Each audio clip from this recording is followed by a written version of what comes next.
Hello students, welcome to my YouTube channel Sahaj Classes. तो आज इस वीडियो में हम जो क्लास 10th का मैथ का चैप्टर है 9 सम एप्लीकेशन ऑफ ट्रिग्नोमेट्री, उसके जो एक्सरसाइज है 9.1 उसका क्वेश्चन 11 देखेंगे। इससे पहले इसके 1 to 10 क्वेश्चन भी हम डिस्कस कर चुके हैं, आप चाहो तो जाके देख सकते हो।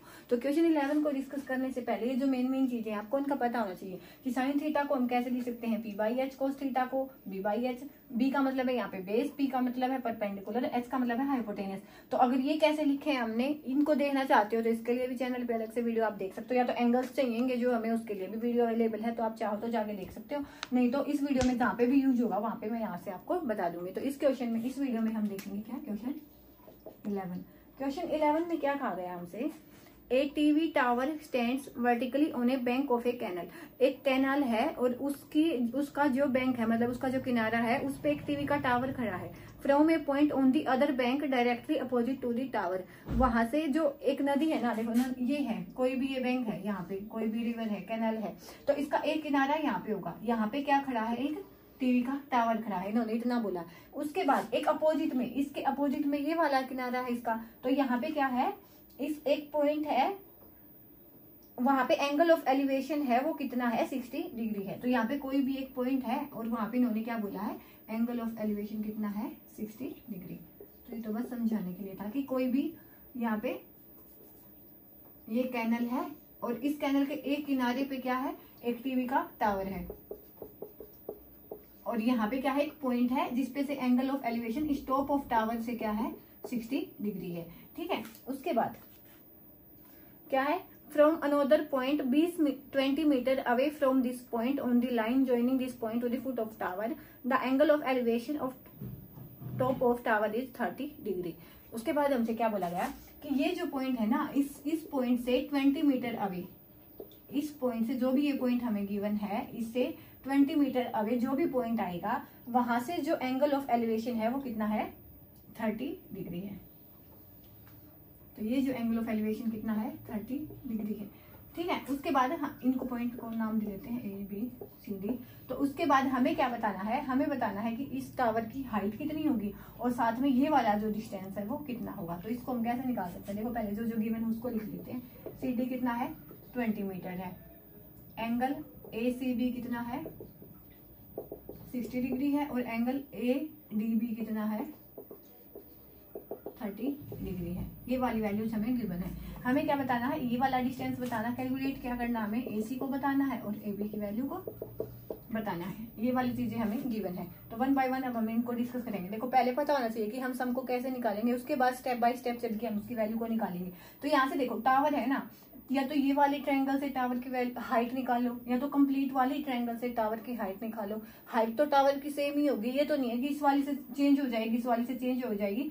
जितनी टावर की हाइट है वो तो फिक्स होगी। तो हम क्या करेंगे, यहाँ से इस वाली ट्रायंगल से टावर की हाइट निकालेंगे और बड़े वाली ट्रायंगल से टावर की हाइट निकालेंगे और दोनों को इक्वल पुट करेंगे, क्योंकि हाइट तो सेम होगी, वो चेंज तो नहीं सकती। तो मैंने माना इस हाइट को कितना है, h। अब ये 20 मीटर है, तो हमने मान लिया कि ये AC कितना है, x है। तो यहाँ पे AC क्या हो गया, x मीटर, और AB कितना हो गया, h मीटर। अब देखो पहले हम लेते हैं ये वाली ट्रायंगल, तो ये कौन सी हो जाएगी, CAB, इन ट्रायंगल CAB। तो क्या हो जाएगा, यहाँ से हम लिखेंगे तो AB डिवाइड बाई AC बोल लो या CA बोल लो। ये क्या होता है, परपेंडिकुलर, ये क्या होता है, बेस, और ये क्या होता है, हाइपोटेनस। तो यहाँ पे देखो AB क्या है, परपेंडिकुलर, AC क्या है, AC क्या है, बेस। तो P/B किसके इक्वल होता है, टेंजेंट थीटा के इक्वल। ये तो बस इसके यूज जाएगी, कौन सा एंगल बनेगा। ठीक है, AB की वैल्यू कितनी है, h है, AC की वैल्यू कितनी है, x है। टेंजेंट एंगल कितना गिवन है, 60 डिग्री। तो यहाँ से h/x क्या आएगा, √3, और यहाँ से h की वैल्यू क्या आ जाएगी, ये यहाँ पे मल्टीप्लाई में, तो √3x। तो एक तो आई h की वैल्यू ये √3x फ्रॉम ट्रायंगल दिस। अब निकालेंगे बड़े वाले ट्रायंगल से, इन ट्रायंगल DAB। तो यहाँ पे भी सेम चीज अप्लाई होगी, क्या, AB डिवाइड बाई DA या तो AD। AB क्या है, परपेंडिकुलर है, DA क्या है, बेस है, P/B क्या होता है, P/B होता है टेंजेंट थीटा। अब देखो AB की वैल्यू कितनी है, h है, DA की वैल्यू कितनी है, ये कंप्लीट 20 ये है, x ये है, तो ये 20 + x। P बाई टेंजेंट और एंगल की वैल्यू कितनी है बड़े वाली ट्रायंगल में 30 डिग्री। तो यहाँ पे h 20 प्लस x और ये आएगा 1/√3। यहाँ से h की वैल्यू क्या लगी, ये चीज यहाँ पे डिवाइड में वहाँ पे मल्टीप्लीकेशन में, तो 20 प्लस x √3। तो ये देखो ये दो वैल्यू आ चुकी है। एक बार h की वैल्यू ये आई, एक बार h की वैल्यू ये आई। अब हमें क्या पता है कि जो हाइट है ना टावर की वो चेंज थोड़ी हो सकती है। तो यहाँ पे आप लिखने के लिए लिख भी सकते हो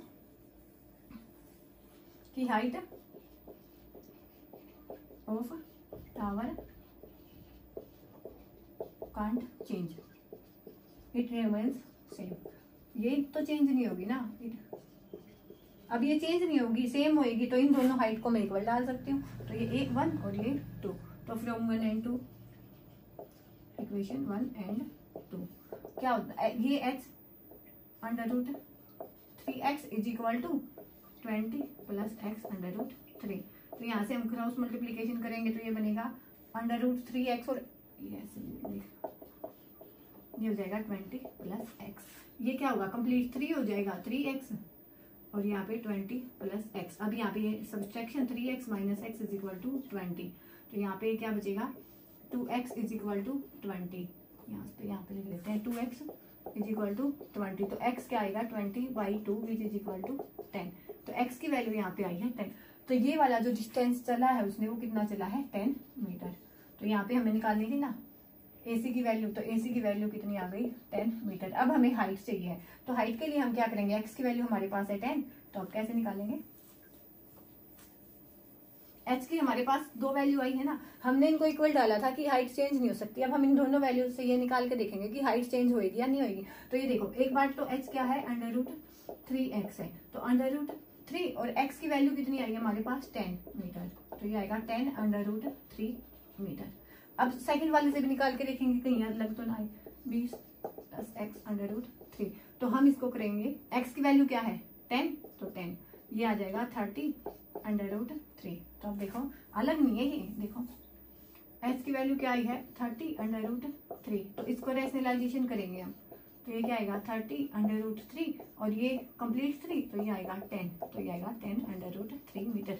तो यहाँ से हाइट की ऑफ टावर कितनी आई 10 √3 मीटर। तो यहाँ पे आप निकाल भी सकते हो कि डिस्टेंस मूव्ड हुआ, दोनों के बीच का जो डिस्टेंस है कैनल पे जो टावर है और जो पॉइंट है उनके बीच का डिस्टेंस कितना है 10 मीटर है और हाइट ऑफ टावर कितनी है 10 √3 मीटर है। तो ऐसे यहाँ पे आप इस सम 11 को निकाल सकते हो।